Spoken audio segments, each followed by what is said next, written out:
हाँ,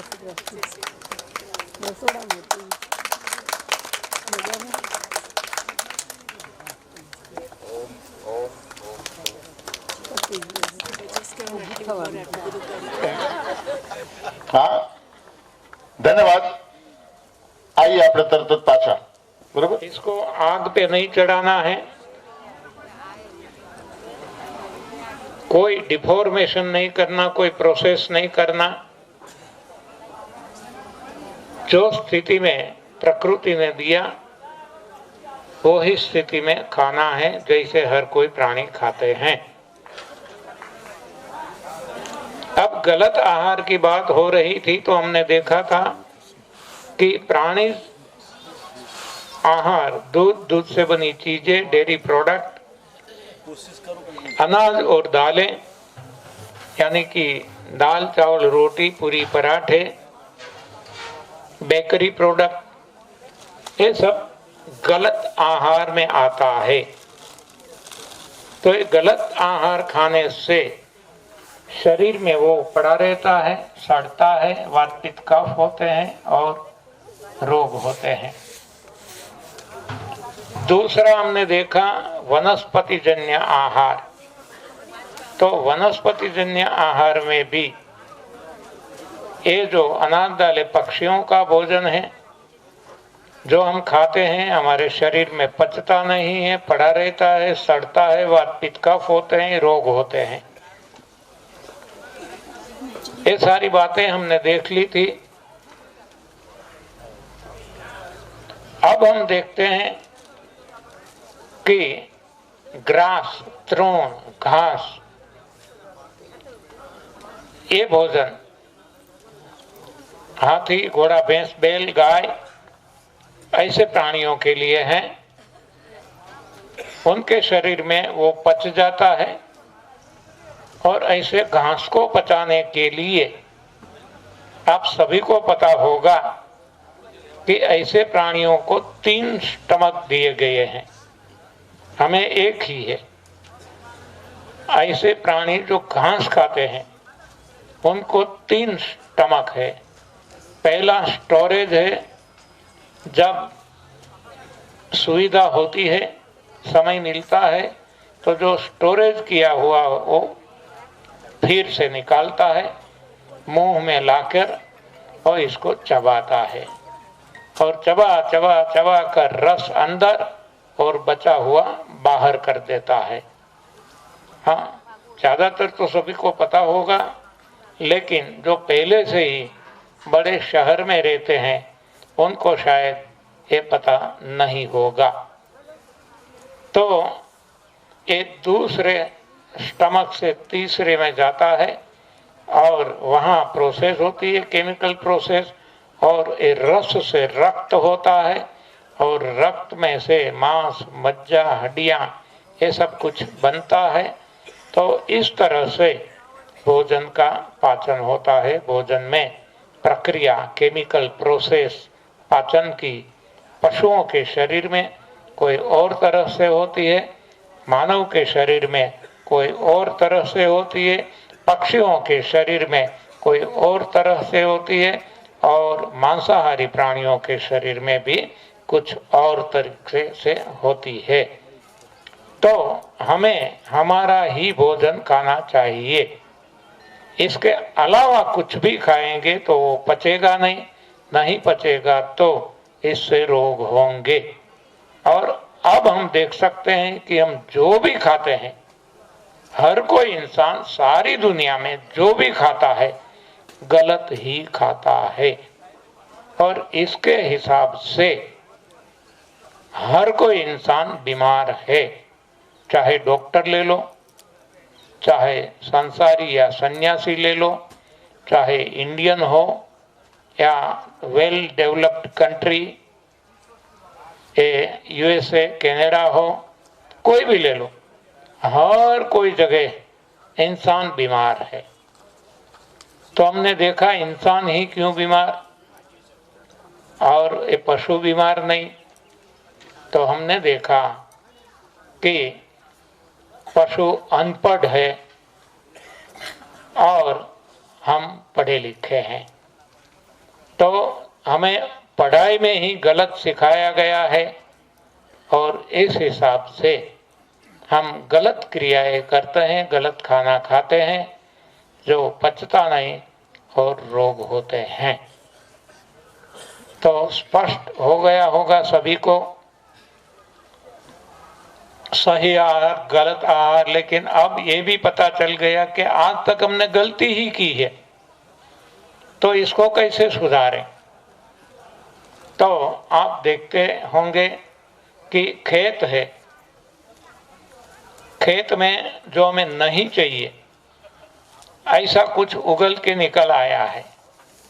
हाँ, वो बेर के पौधे हो या बाबुल के वृक्ष हो, ऐसा कोई भी जो हमें नहीं चाहिए। हमें आम चाहिए, हमें पपीते, केले, ऐसे कोई फल या तो कोई सलाद या तो कोई सब्जी चाहिए। इसकी जगह जो हमें नहीं चाहिए ऐसा सब कुछ वहाँ उग चुका है, निकल चुका है।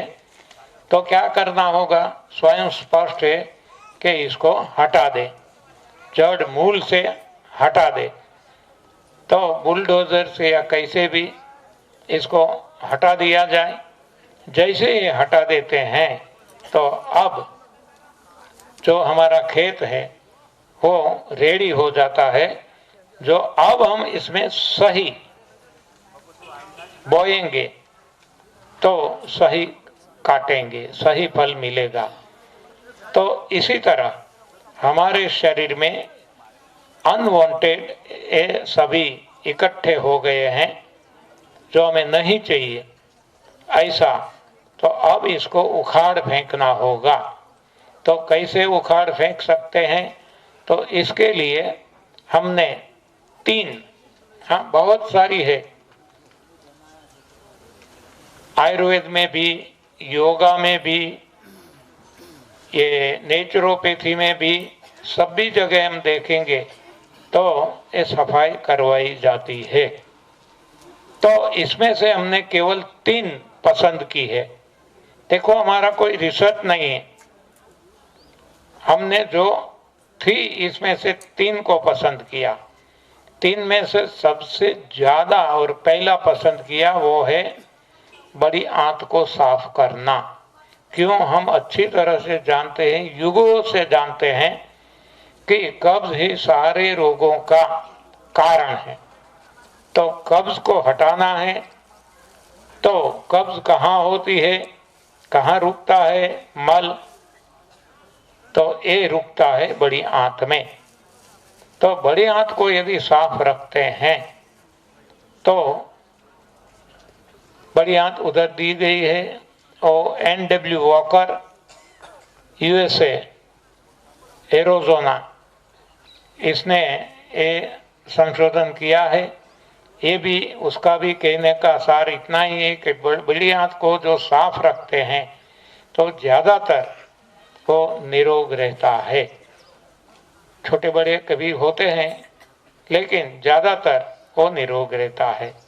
हर कोई पशु की ये बड़ी आंत वो साफ रहती है, हमारी नहीं रहती, क्योंकि हमने गलत खाना खाया जो अंदर चिपक गया। हमने ऐसा खाना खाया, हाँ, फाइबरस फूड। देखो, ये विज्ञान ने हमें हर कोई जगह गलत ही मार्ग दिखाया है। हमें बताया गया है फाइबर खाओ, फाइबर। कभी भी, आज भी आप देखेंगे तो फाइबर की महत्ता इतनी बताई जाती है, इतनी बताई जाती है कि लोग फाइबर के पीछे पागल हो जाते हैं।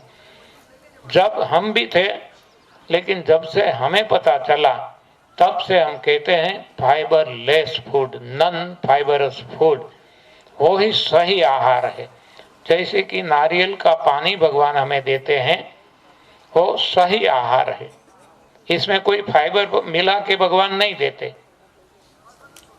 वैसे गन्ना जूस है, इसको जो हम खाते हैं तो बचा हुआ बाहर कर देते हैं और केवल जूस को अंदर जाने देते हैं, फाइबर नहीं जाने देते। उसी तरह से जो भी कुछ हम खाएं तो बिना फाइबर खाना है। आज मेरा खाना ऐसा हो चुका है, मैं खाता हूं सब कुछ, लेकिन आदत ही ऐसी पड़ चुकी है, या तो मन को कमांड मिला है तो मन कोई भी फाइबर को नीचे जाने ही नहीं देता। मान लो मैं अंगूर खाता हूं, टमाटर खाता हूं, माल्टा या तो संतरे, ऑरेंज, मौसमी, ये सब कुछ खाता हूं, तो क्या करता हूं, चबा चबा चबा कर जितना हो सके जूस ही अंदर जाएगा और जो बच जाता है सब कुछ बाहर कर देता हूं।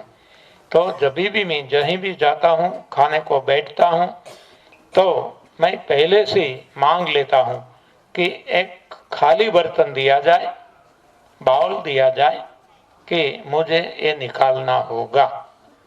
तो ये मेरा भोजन बन चुका है, नॉन फाइबरस फूड। क्योंकि फाइबर है, फंसता है सभी जगह, कहीं भी जाए उसका स्वभाव ही है फंसना। तो जब बड़ी आंत से वो गुजरता है तो बड़ी आंत में जो पाचन क्रिया होती है तो इसमें वो फंस जाता है, तो कब्ज होती है। तो कब्ज होती है तो सड़ता है, मल जो है तो ये सड़ता है, और सड़ने से वात पित्त कफ होते हैं और सारे रोग होते हैं। तो ये फाइबर जो है ये भी कब्ज करके रोगों को जन्म देने वाला है। तो नॉन फाइबरस फूड हमें लेना है। तो इस तरह से आज तक हमने फाइबरस ही खाया है, जो अंदर चिपक गया है तो इसको निकालना पड़ेगा। तो कैसे क्या करेंगे, एनिमा ले लेंगे। हाँ, एनिमा कहते हैं।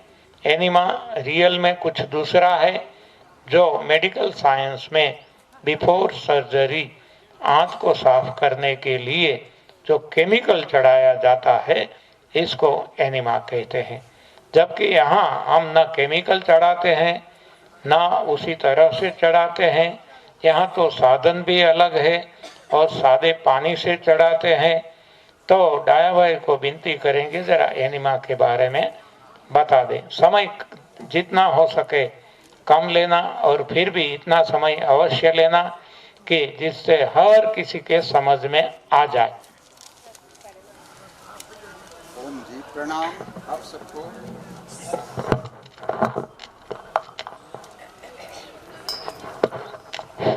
ओम जी, प्रणाम आप सबको। साहब की अनुज्ञा से मैं आपको ये संजीवनी पात्र जो साहब ने नाम दिया है, इसे संजीवनी पात्र बोलते हैं। एनिमा पॉट तो पहले का नाम था। रियली हमारे लिए संजीवनी देने वाला पात्र है। 1.5 लीटर का ये है और उसमें सादा पानी, नहीं मिनरल, नहीं गर्म, कोई भी उसमें आयुर्वेदिक पाउडर या कोई मिलाना नहीं है। ये 4 फीट ऊंचाई पर उसको टिंगा देना है, खिंटी ओल होता है, ये वहाँ चिपका देना और भर के बैठ जाना। 2-3 ढंग से ये एनिमा लिया जाता है। चत्ते सोए, दाहिने बाएं पड़ के सो के भी ले सकते हैं, ऐसे यूं पोज करके भी ले सकते हैं, और कोई भी संडास हो, भारतीय इटालियन, तो आप बैठे बैठे भी ले सकते हो। आपका जो रुचि और जैसे आपकी पोजीशन है उसको पसंद करके आप ये पानी कुदरती संडास पहले कर देना ठीक रहेगा। सुबह और शाम दोनों टाइम लेना। साहब और हमारे पंड्या जी भाई ने, हमारी टीम तो 1 मास तक सुबह शाम, रोगी हो या निरोगी, लेने के लिए विनती करते हैं हम सब।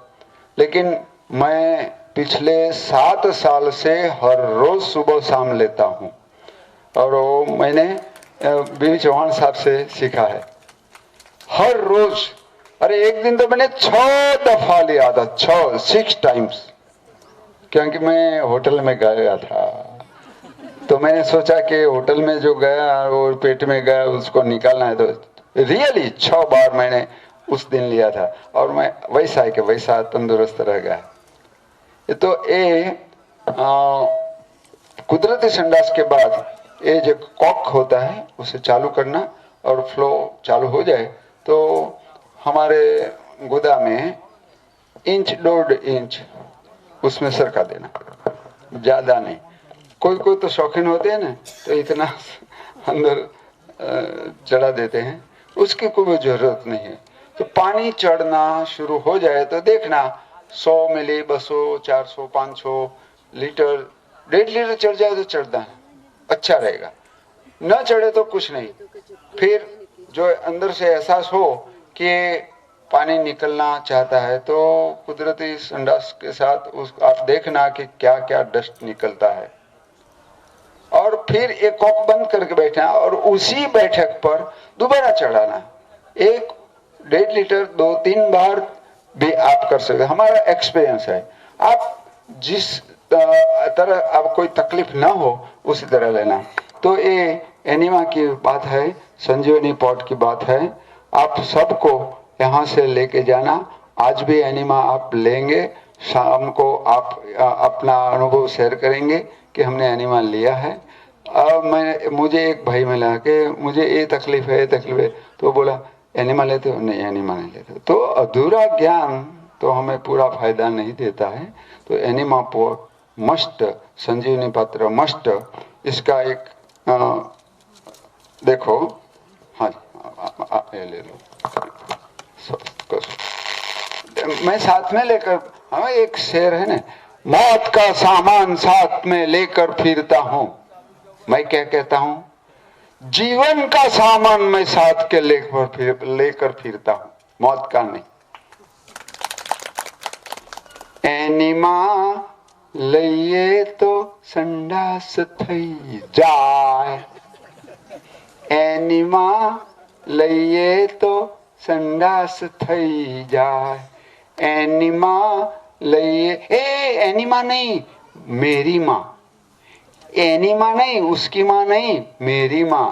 एनिमा लइए तो कब्ज दूर थाय के, एनिमा लइए तो कब्ज दूर थाय, एनिमा लइए तो पेट साफ थाय, एनिमा लइए तो पेट साफ थाय, एनिमा लइए तो रोग मटी जाए कि नहीं?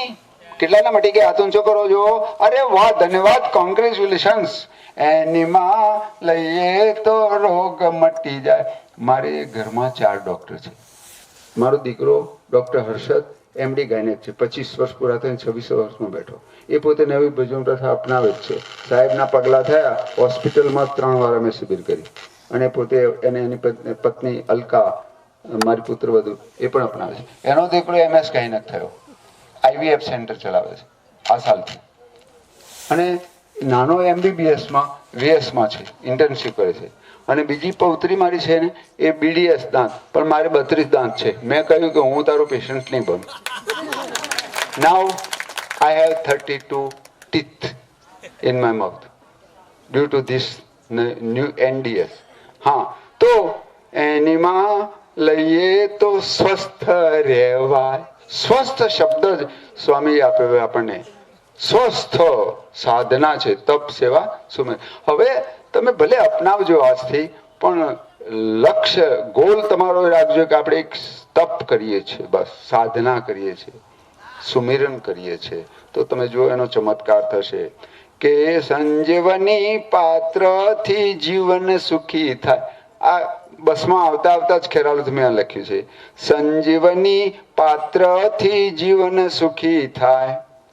ચૌહાણ સાહેબની વાત, હો ચૌહાણ સાહેબની વાત, આ તો સૌને કહેવાય. પેલા માં કે નાના કોઈને કહેવાય, એવું છે. આમાં તો આ તો સૌને કહેવાય, આ તો સૌને કહેવાય, હા હા જરૂર કહેવાય, રોજ રોજ લેવાય, સવાર સાંજે લેવાય. કબ્જ દૂર થઈ જાય, એનીમાં લઈએ તો આનંદ થઈ જાય. છેલ્લો શબ્દ આપણી ઉપલબ્ધિ છે. What is our last goal? આનંદ, પરમાનંદ, શિવાનંદ. હા, એનીમાં લઈએ તો આનંદ થઈ જાય. અને પછી તો મજા મજાને મજા. રોગની સજા કાયમ દૂર. બોલો બધા એનીમાન લેશો કે? હા, એનીમાં લઈએ તો ઓમ ઓમ. ધન્યવાદ.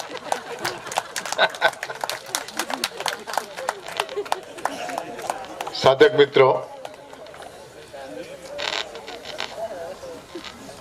मैंने बोला ना 80 इयर्स का यंग, हाँ युवा है वो. संजीवनी क्रिया यानी एनिमा के बारे में आपको समझाया. फिर भी किसी को कोई सवाल हो तो पूछ सकते हो. एनिमा कैसे लेना है, संजीवनी क्रिया कैसे करनी है. मगर यहाँ जो लोग रहने वाले हैं, कितने लोग हैं यहाँ रहने वाले? नाइट हॉल्ट काफी लोग हैं. इन सब लोगों को दोपहर को एनिमा लेना है. दोपहर को ही एनिमा लेके आना है. अपने कमरे में जाके परचेज तो करना ही है, मगर यूज करके आना है. जो लोग अप डाउन करने वाले हैं दोपहर को, शायद इधर उधर कहीं घर पे जाने वाले हो, नजदीक वाले, वो घर पे लेके आए एनिमा. क्योंकि ये प्रयोगशाला है, यहाँ प्रयोग करना है हमें. 3 दिन में कितनों को क्या फायदा होता है, जैसे यहाँ से बताया जाएगा वैसे आप नहीं करोगे तो फायदा का कोई सवाल ही नहीं है. सुनने से कुछ नहीं होने वाला है. जो जो यहाँ से बताया जाए वो आपको प्रयोग करना है. तभी आप कुछ ना कुछ यहाँ से छोड़ के जाएंगे, कुछ लेके जाएंगे. ठीक है, धन्यवाद.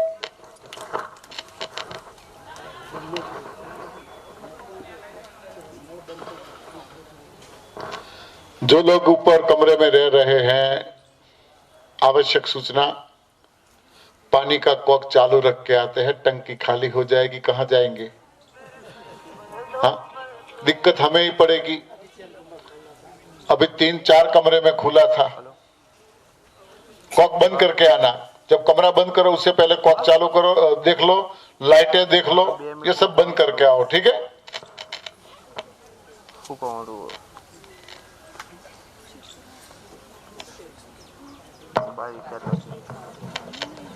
तो एनिमा की बात हो गई, जिसको पहले हम एनिमा कहते थे. बाद में हमें पता चला कि इससे तो कितने को जीवन मिल चुका है, तो हमने नाम बदल दिया और संजीवनी रख दिया.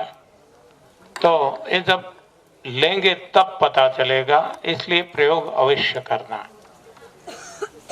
ये जो डाया भाई ने बताया, उस तरह बहुत सारे साधक हैं जो लंबे समय से दिन में 2 बार ये संजीवनी क्रिया करते ही रहते हैं.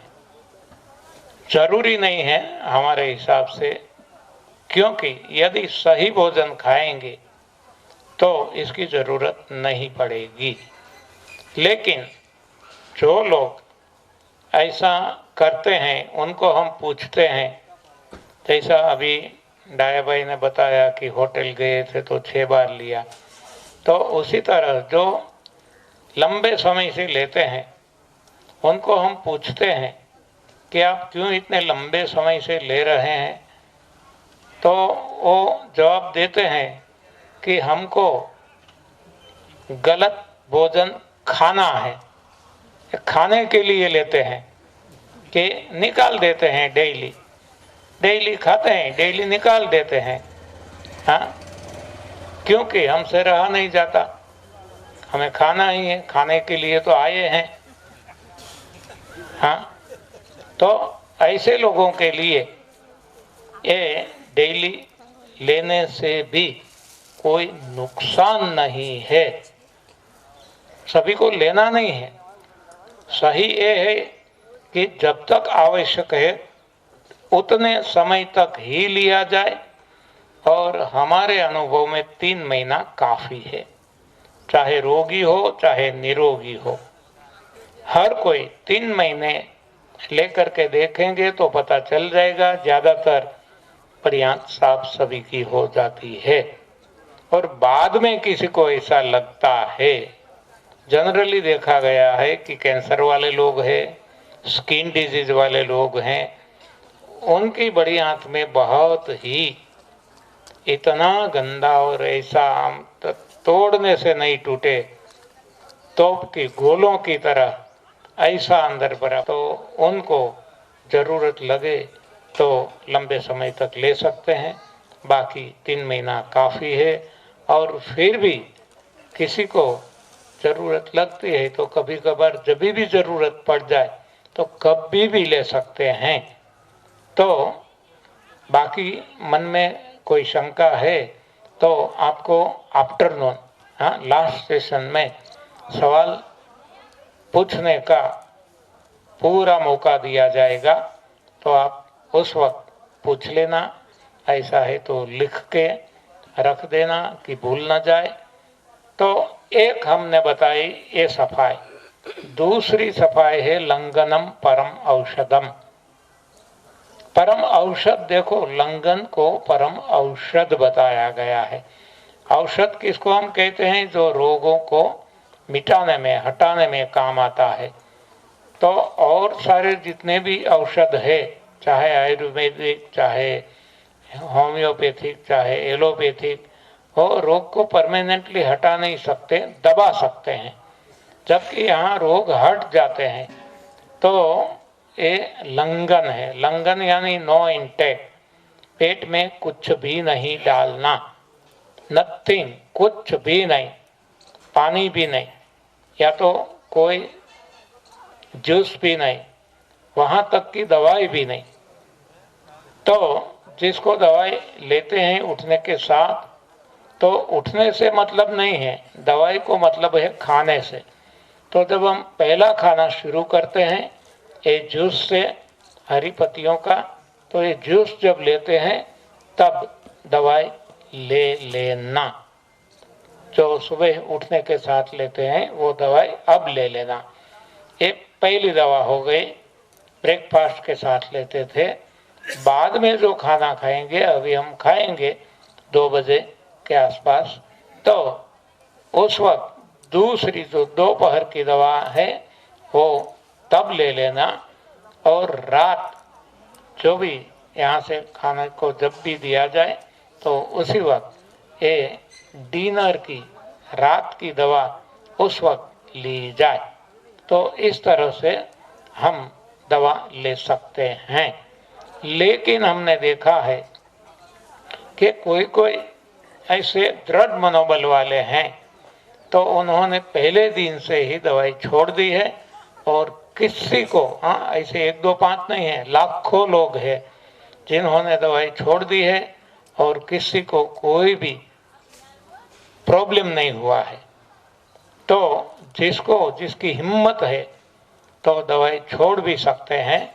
लेकिन हम कहते हैं कि इतनी जल्दी भी क्या, हाँ, धीरे धीरे जितना रिजल्ट मिलता जाता है उसी के हिसाब से प्रोपोर्शनेटली आप दवाई कम करते जाओ, ये ज़्यादा अच्छा रहेगा।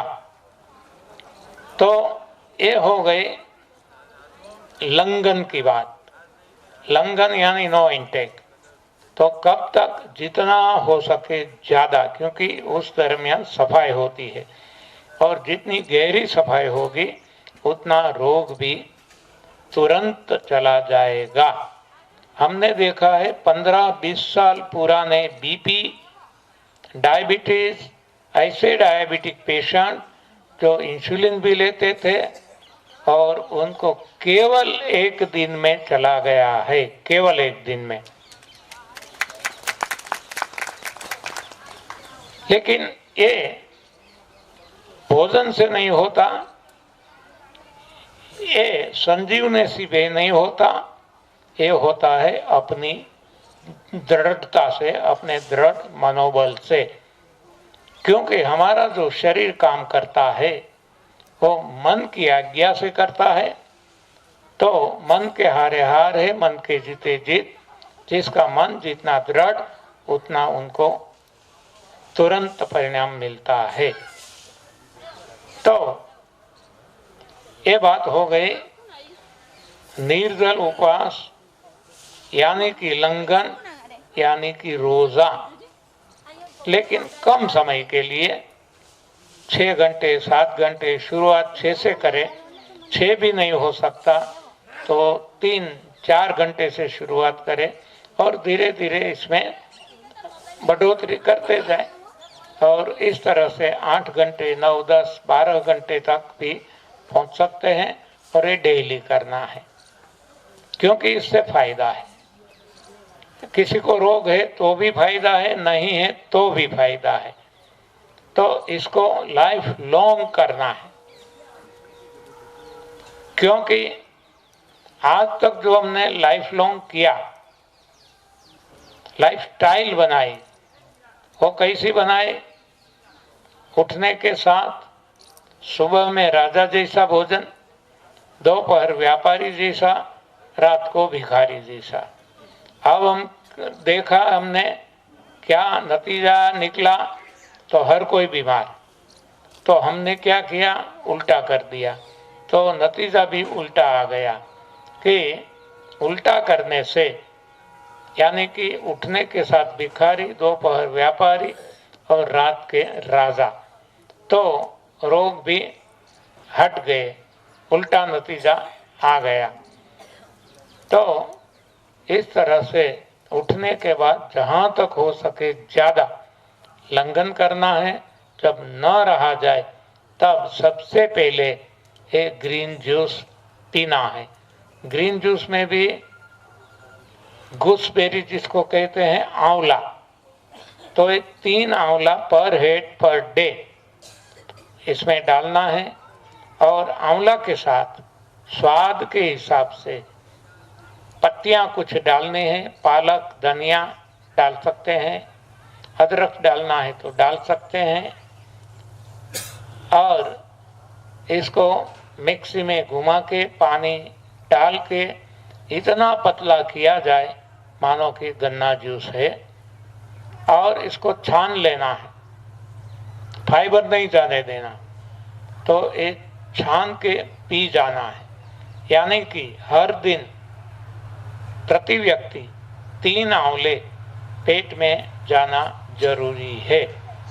3 से किसी को लगता है कि इसकी कोई इफेक्ट नहीं हो रही तो 3 का 4 कर सकते हैं, 5 भी कर सकते हैं, लेकिन इतना ज़रूरत नहीं पड़ेगी। हाँ, परिणाम मिल जाएगा। और परिणाम में क्या है, एकदम सफाई हो जाएगी बड़ी आंत की, टॉयलेट अच्छी तरह से आ जाएगी। तो ये इसका अंजाम है, परिणाम है। तो एक बार कम से कम ये संजीवनी से पेट साफ होना ज़रूरी है और 2 बार सुबह शाम संजीवनी करके ये ज़रूरी है। और दूसरा ये ग्रीन जूस से 1 बार, कुल मिलाकर 3 बार, ये शुरुआत में 3 महीने तक इतना ज़रूरी है। तो हो गया 3 तरीके से सफाई, एक है संजीवनी, दूसरा है लंघन और तीसरा है हरी पत्तियों का आंवला युक्त जूस। तो रेसिपी भी आ गई और फिर भी रेसिपी की बुक्स भी है, किसी को चाहिए ले सकते हैं। तो इस तरह से सफाई करनी है, कम से कम 3 महीने के लिए हर किसी को करना है, छोटा बच्चा हो, बड़ा हो या बूढ़ा हो, रोगी हो या निरोगी हो, संसारी हो या सन्यासी हो, सभी के लिए ये फायदेमंद है। 3 महीने करके देखना, बाद में खुद डिसाइड करना। तो ये जब प्रयोग करेंगे तभी आपको पता चल जाएगा कि ये कितनी अनमोल चीज़ हमें मिल चुकी है कि जिससे हम हमारा रोग भी हटा सकते हैं और दुनिया में कोई भी कोने में कोई भी व्यक्ति आपसे सुनकर आप जो बताए उस तरह वो भी करते हैं तो उनके रोग भी हट जाएंगे। यानी कि आप खुद के डॉक्टर बन गए और सारी दुनिया में आप फैल जाएंगे। केवल फोन से आप किसी को समझा सकेंगे और उनके रोग भी हट जाएंगे। तो अब आप सेल्फ सर्टिफाइड डॉक्टर बन चुके हैं हर कोई। हाँ, सेल्फ सर्टिफाइड। यहाँ से हम सर्टिफिकेट नहीं दे सकते क्योंकि वी आर नॉट ऑथोराइज्ड, लेकिन आप खुद सेल्फ सर्टिफाइड डॉक्टर बन चुके हैं। ओके, तो अब रेस्ट ऑफ द डे जो समय बचा इसमें हमें क्या करना है? तो इसमें जब तक ये सफाई चलती है, जब सफाई चलती है तो अंदर कुछ भी नहीं डालना। तो 3 महीने तक पेट में कुछ भी नहीं डालना, लेकिन ये असंभव है। तो क्या करेंगे कि जो हल्के से हल्का है पचने में, तो ऐसा है जूस। जूस भी कौन सा? जो हमारे आसपास में हमारे इलाके में मिलता है। और मानो कि आजकल मिलता है हमें माल्टा, संतरे, अभी अंगूर आने लगी है। आजकल सभी जगह ये स्ट्रॉबेरी भी बहुत मिलती है। यानी कि जो भी ऐसे फ्रूट, फल या तो सलाद में टमाटर है, खीरा है जिसमें से जूस निकल सकता है। तो ऐसे कोई भी फ्रूट, कोई भी सलाद, कोई भी सब्जी, इसमें से या तो जूस निकाल के छान के पीना है, और जिसके दांत साबुत है तो वो चबाकर ये अंदर जूस अंदर, बचा हुआ बाहर कर सकते हैं। तो इस तरह से 3 महीने तक ये करके देखना है। आप देखेंगे ज़्यादातर रोग ज़्यादातर चले जाएंगे। फिर भी गारंटी नहीं है, क्योंकि जैसे हम देखते हैं कि स्कूल कॉलेज में जो पढ़ने जाते हैं वो हर कोई पास होते हैं, लेकिन कोई कोई बच्चे ऐसे भी निकलते हैं जो फेल हो जाते हैं। तो क्यों ऐसा? वो श्रद्धा विश्वास का मामला है। जैसे हम देखते हैं कि हर कोई प्रभु प्राप्ति के लिए भक्ति करते हैं, लेकिन हर किसी को भगवान नहीं। जबकि नरसिंह मेहता, मीराबाई, सभी को भगवान मिल गए। तो ऐसा क्यों? क्योंकि उनको ऐसी लगन लगी थी। हाँ, ऐसी लागी लगन, मेरा हो गए मगन। वो तो गली गली हरि गुण गाने लगी, ऐसी लागी लगन। तो उनको भगवान अवश्य मिलते हैं। तो यहाँ भी हमें लगन लग जाएगी। आप देखना परिणाम इतना चमत्कारिक और इतना अच्छा मिलेगा कि जिसकी कल्पना भी ना हो सके। तो केवल भोजन परिवर्तन से, केवल सफाई से परिणाम मिल जाता है, ऐसा मानना भी गलत है। साथ साथ में मन का भी कमांड है, काबू है, कंट्रोल है। तो मन को भी साथ जोड़ना है। मन जुट जाता है तो परिणाम तुरंत मिलता है, अच्छा मिलता है। ऐसा हमने देखा है। आप भी प्रयोग करके देखेंगे, आपको भी पता चल जाएगा। तो अब पता चल गया कैसे, व्हाट इज द रूटीन। पहले 3 महीने के हर कोई के लिए, रोगी या निरोगी, हर किसी के लिए पहले 3 महीने तक सुबह शाम 2 बार संजीवनी। कोई ऐसा मानता है कि मुझे कब्ज नहीं है फिर भी लेना, कभी किसी को एक करेंगे तो सफाई होती है तो दस्त होने लगेगी, उल्टी होने लगेगी, किसी को सर्दी जुकाम खांसी बुखार आ जाएगा, किसी को गैस होगा तो सर दर्द होगा। तो ये जो कुछ होता है वो अच्छा है, होने देना है। वो कुछ समय के लिए ही होगा, बाद में अपने आप शांत हो जाएगा। क्योंकि जब सब कुछ अंदर बचा हुआ है, पड़ा हुआ है, ये कूड़ा कचरा निकल जाता है तो बाद में ऐसा कुछ भी नहीं होगा और जीवन भर नहीं होगा। हमें नहीं होता, इनिशियली शुरू में हर किसी को कुछ न कुछ ऐसा हो सकता है, सभी को होता है, ऐसा भी नहीं है। तो होता है तो होने देना है, रोकना नहीं है। तो इस तरह 3 महीने प्रयोग करके देख लेना। 3 महीने के बाद आपको रिपोर्ट निकालना है तो भी निकाल सकते हैं, और बाद में खुद को तय करना है कि क्या करें। हाँ, जब सारे रिपोर्ट्स नॉर्मल है तो अब आवश्यकता नहीं है कोई भी दवाई लेने की, तो छोड़ सकते हैं। और लगता है कि सभी रिपोर्ट इतने नॉर्मल नहीं है तो दवाई चालू भी रख सकते हैं, लेकिन जितना फायदा हुआ उतनी दवाई कम भी करना है। तो इस तरह के सोच समझ के ये पहले 3 महीने निकालना है। तो इसको हम कहते हैं रोगी की भोजन प्रथा। अब है रोग हट गए तो क्या खाना है, तो वो है आदर्श भोजन प्रथा, आइडियल डाइटरी सिस्टम। वो क्या है, हर कोई प्राणी जैसे खाते हैं उस तरह खाना है। वो कैसे खाते हैं, वो लंघन नहीं करते, वो एनिमा नहीं लेते, वो रस पे भी नहीं रहते।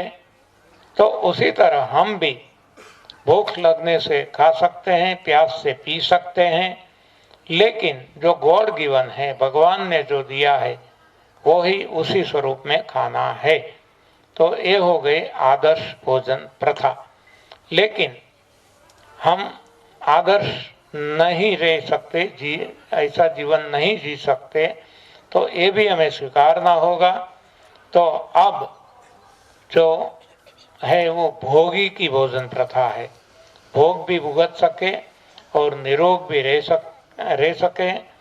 भोगी की या तो निरोगी की, जो निरोगी मानता है खुद को, तो उनको अपनी लाइफस्टाइल कैसे बनाना है, दैनिक शेड्यूल कैसे बनाना है, तो उनको रात को एक बार पकाया हुआ भोजन खा सकते हैं। देखो ये गलत है, नहीं खाना है, लेकिन समाज में रहते हैं, हर कोई दुराग्रह करते हैं, खाना पड़ता है, तो रात को एक बार 70% सब्जी और 30% में बाकी अनाज दालें जो कुछ है वो पकाकर ये खाना, ऐसा खाना चाहते हैं तो खा लेना है, लेकिन ये गलत खाना है। तो इससे फिर से वो कूड़ा कचरा जमा होना शुरू हो जाएगा, क्योंकि ये डेड फूड है तो अपने आप निकल नहीं सकता, तो धक्का मार मार के निकालना पड़ता है, शक्ति खर्च होती है, बुढ़ापा जल्दी आ जाता है, आयु कम हो जाती है, फिर भी खाना है तो मैक्सिमम सब्जी और कम से कम अनाज डालें। तो ऐसा भोजन जो हम खाते हैं तो डेली फास्टिंग करना जरूरी बन जाता है। उठने के बाद 8 घंटे फास्टिंग करना है, कुछ भी नहीं खाना पीना है, और 8 घंटों के बाद अब ग्रीन जूस ही पीना ऐसा कोई ज़रूरी नहीं है। अब कोई भी जूस पी सकते हैं, माल्टा, नारियल पानी, व्हाटएवर जो भी मिलता है जो सीजन में हमारे प्रदेश में, तो वो हमें पीना है। और बाद में सारा दिन जो भी बाजार में मिलता है वो सब्जी सलाद फल खा सकते हैं। और रात को एक बार जो मैंने आपको बताया पकाया हुआ भोजन। तो ये हो गई व्यवहारू भोजन प्रथा, हाँ, जो समाज में रहकर हम खा सकते हैं और सभी के साथ कदम मिला सकते हैं।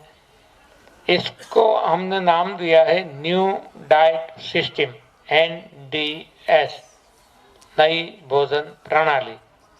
तो इस तरह से हमने देखा 3, एक है रोगी की भोजन प्रथा, दूसरा हमने देखा आइडियल भोजन प्रथा, तीसरा हमने देखा निरोगी या तो भोगी की भोजन प्रथा। अब हमारे लिए जरूरी नहीं है केवल समझ ले, क्योंकि रोगी भोगी ये हमने देखा, तो योगी की भी देख ले। योगी की भोजन प्रथा कैसी होनी चाहिए? तो योगियों के लिए खाना पीना छोड़ते रहना है, वहां तक छोड़ना है कि न कुछ खाया जाए न कुछ पिया जाए, केवल ऑन एयर, हवा पे जीना है। तो ये संभव है क्या? जी हाँ, संभव है। आपके मोबाइल में ही पड़ा हुआ है, आप देख सकते हैं, कीर्बी डी लेन रोले ब्रिदेरियन, ये लिखने से आपको इंटरनेट से मिल जाएगा। वो श्रीलंकन है, जवान है, युवा है, वो मैराथन भी दौड़ता है, एथलीट है, बहुत सारी गेम भी खेलता है और गोल्ड मेडल भी लाता है। वो बैठा नहीं रहता और फिर भी वो कहता है कि 8 साल से उसने न कुछ खाया है न कुछ पिया है, ओनली ऑन एयर, 8 साल से। यहाँ तो हम केवल 8 घंटे कहते हैं, और 8 घंटे में भी हम जब फेस रीडिंग करते हैं तो किसी को तो ऐसा लगता है माय गॉड, 8 घंटे मर गए, पानी भी नहीं, चाय भी नहीं, हाँ। लेकिन 8 साल से वहां तक जाने की भी जरूरत नहीं है। यहाँ हमारे बगल में ही अंबाजी, प्रहलाद भाई जानी, चुंदड़ी वाले माताजी से पहचानते हैं लोग, 76 साल से कुछ खाया पिया नहीं है, ओनली ऑन एयर, और वो बताते हैं कि मैं 1000 साल जीऊंगा। तो ये सब कुछ संभव है। इससे हम पता कर सकते हैं कि जो भी शरीर में खराबी हुई है ये खाने से हुई है। तो अब हमारा सूत्र ही बदल चुका है कि उपवास उत्तम है, खाना खराब है। उपवास उत्तम है, खाना खराब है।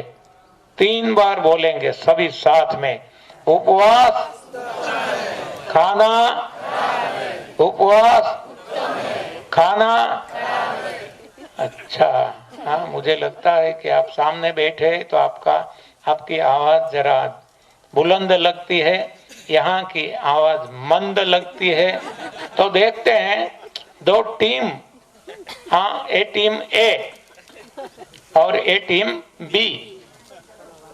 एक को हम कहेंगे टीम ए उपवास, उपवास, उपवास। टीम बी खाना, देख लो, हाँ, देख लो आप क्या, देखो वो क्या कहते हैं कि यहाँ संख्या ज्यादा है, हाँ, तो आधा आधा कर देंगे, कोई जरूरी नहीं है, हाँ, यहाँ कोई स्पर्धा नहीं है, लेकिन समझना है उपवास उत्तम है, खाना खराब है। लेकिन क्या होता है, हमने देखा है, बहुत सारे केसेस में देखा है कि लोगों को ठीक हो भी जाता है, हाँ, कैंसर भी चला जाता है 4 स्टेज का, लेकिन बाद में खाना शुरू कर देते हैं फिर से, तो फिर से वो ही आ जाता है और बाद में हमारे पास आते हैं। तो हम कहते हैं आप तो समझते हैं, अभी आपको क्या समझाए, आपकी गलती है तो सजा भुगतनी ही होगी। तो ऐसा ना हो, इसके लिए हैमरिंग करना पड़ेगा, हाँ, डेली रिमाइंड करते रहना पड़ेगा। जैसे डेली मोबाइल को रिचार्ज करते हैं ना, तो हम क्या कहते हैं कैसे वो किया जाए। हाँ, बहुत सारी बहनों के हाथ पैर, हाँ, ऐसा टेटू जो कहते हैं ना, टेटू कहते हैं, पहले त्रोफा कहते थे, ऐसे वो लगाते हैं। मैं छोटा था तो मेरे हाथ पे भी मेरे टीचर ने ये लगवाए थे, मैंने तो नहीं लगवाया था, एक ये लगवाया। हाँ, आप देख सकते हैं, ऐसा कुछ यूं यूं कर दिया, हाथ में बंसी पकड़ा दी, तो हम क्या कहते हैं, बंसीधर। बंसीधर ऐसा होता है क्या? हाँ, ऐसा मुर्दा है, यहाँ पड़े रहेगा। हाँ, लेकिन हमारी ये यहाँ है तो हमें याद आता रहेगा, तो इसके हिसाब से यहाँ ये लगवाते हैं। मेरे एक टीचर ने, जब मैं 7वीं पढ़ता था, तब उन्होंने यहाँ मेरा नाम शॉर्ट में लिखवा दिया, BVC, बालू भाई वालजी भाई चौहान, BVC। तो क्या मैं, हाँ, पागल था कि गुम हो जाने वाला था? हाँ, तो ये लिखवाने की क्या जरूरत थी? हाँ, तो मैं कहता हूँ, अब हम क्या यहाँ लिखवाए तो उपवास, उपवास, हाँ, खाना, बस ये यहाँ लिखवाना, हाँ, कि जिससे हैमरिंग होता रहे, बैटरी रिचार्ज होती रहे, और कोई देखे तो भी हमें मौका मिल जाएगा। वो पूछेंगे कि ये क्या है, तो हमें मौका मिल जाएगा, सारी कथा सुना देंगे। तो केवल यहाँ नहीं, हम तो कहते हैं, कोई ऐसा पहनते हैं ना, यहाँ कुछ, यहाँ तो नहीं दिखता, हाँ, पीछे, हाँ, USA, जापान, कनाडा, फलाना, ये वो, तो हम कहते हैं यहाँ भी वही छपवा दो, उपवास उत्तम है, खाना खराब है। हाँ, यहीं भी सभी जगह। और आप देखो, हाँ, आपकी बैटरी चार्ज होती रहेगी और सभी को प्रेरणा मिलती रहेगी। तो हो गया।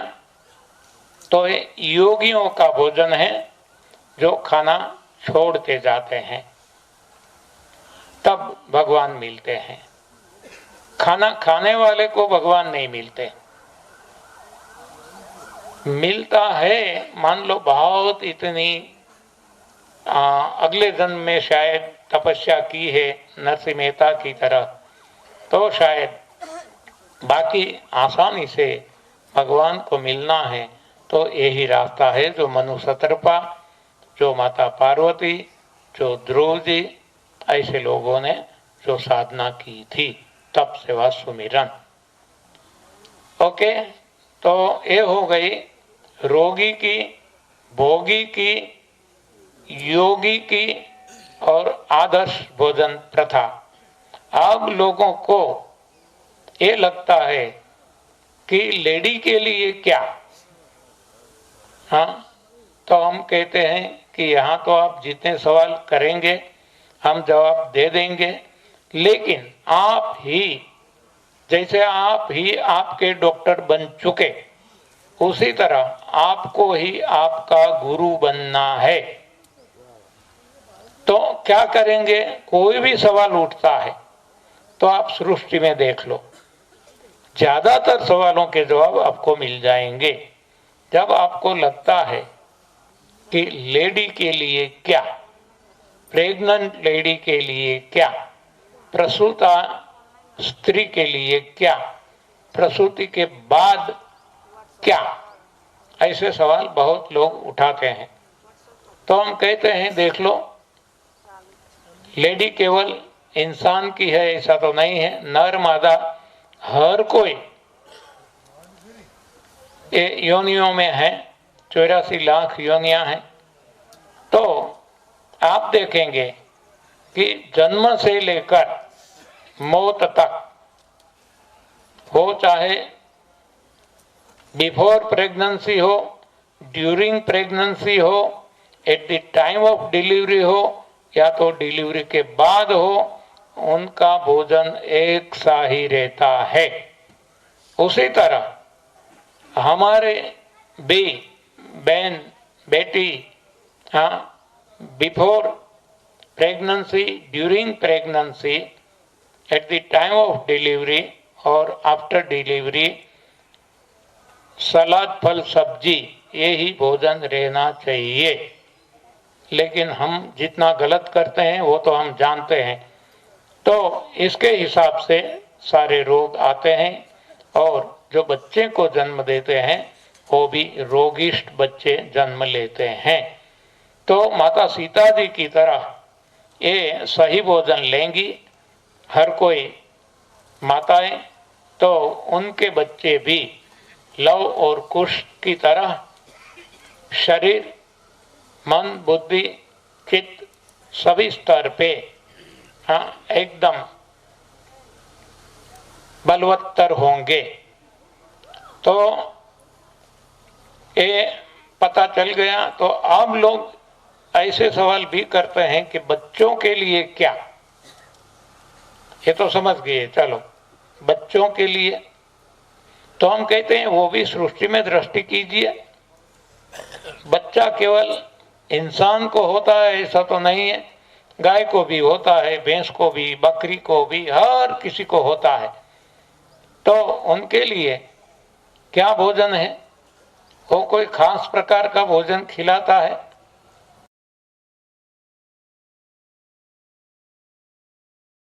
जाए तो जो खुद खाते हैं वो ही खिलाते हैं। इससे भी आगे देखा जाए तो खिलाते ही नहीं है, अपने आप खा लेते हैं। हाँ, भूख लगती है तो वो ढूंढ लेगा, खा लेगा। लेकिन हम सोचते हैं कि बच्चों के लिए क्या करें, इसको कैसे खिलाए। हाँ, उसको खिलाना ही नहीं है, खिला खिला कर बच्चों को हम डिपेंडेंट बना देते हैं, टोटली डिपेंडेंट। हम कहते हैं नेचर पे छोड़ दो, कब भी खिलाओ मत, वो अपने आप अपना भोजन ढूंढ लेगा। हमें केवल इतना ख्याल रखना है कि गलत भोजन कहीं भी इसके हाथ में न आ जाए। सही भोजन घर में रख दो, वो अपने आप सिलेक्ट कर लेगा और खा लेगा। आपको चिंता करने की जरूरत नहीं पड़ेगी। प्रयोग करके देखो, कुछ भी हो जाने वाला नहीं है। तो ऐसी कोई भी सवाल आपको उठते हैं तो आप इसका समाधान भी ढूंढ सकते हैं। ज्यादातर सृष्टि में से बाद में तो अंदर भगवान बैठा है, भगवान खुद आपको जवाब दे देंगे। तो ऐसे बहुत सारे सवाल उठते हैं। कोई लोग ऐसा भी पूछते हैं कि पानी के बारे में क्या करें, पानी कितना पिए, कब पिए, ठंडा पिए, गर्म पिए। तो इसके लिए भी कोई नियम नहीं है।